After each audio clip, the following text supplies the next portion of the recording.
Hey everybody, John here with the Axio Concepts. So we had a question that I want to touch on. It was about doing headstands and how to kick up in headstands. So it kind of brings into light a bigger subject of, are headstands actually safe for us? For the majority of the population, I would dare to say that they're not.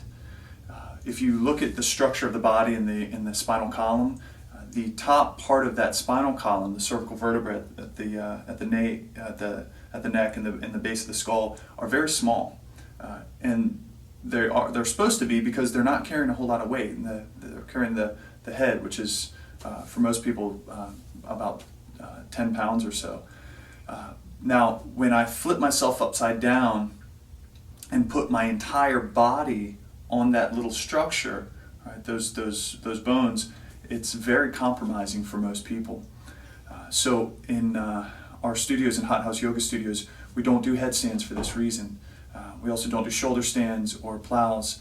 Now, shoulder stands and plows aren't necessarily dangerous if you have enough padding, enough blankets and things like that, so that your upper back is supported and your neck is supported.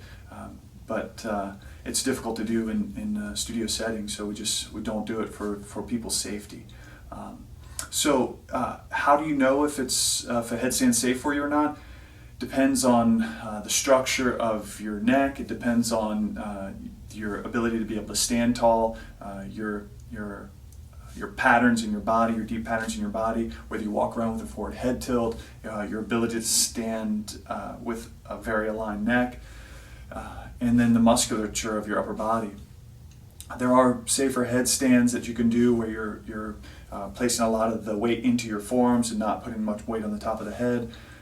But the very simple explanation to it all is there's other inversions that will give you the feeling that you're looking for without putting any pressure on the upper part of the spine. So my recommendation is, if you are going to try it, do a headstand on your forearms and put a lot of weight on your forearms and very little weight in the top of the head, and find that perfect position of the head so that you feel safe in it. I would recommend not throwing your body up into it, and if you don't know whether you have the strength to hold yourself up or not. Safety is the key. Being upside down doesn't mean anything. There's benefits to it, but in the overall ability to create a sustainable practice and feel good for the rest of our lives, it means very little.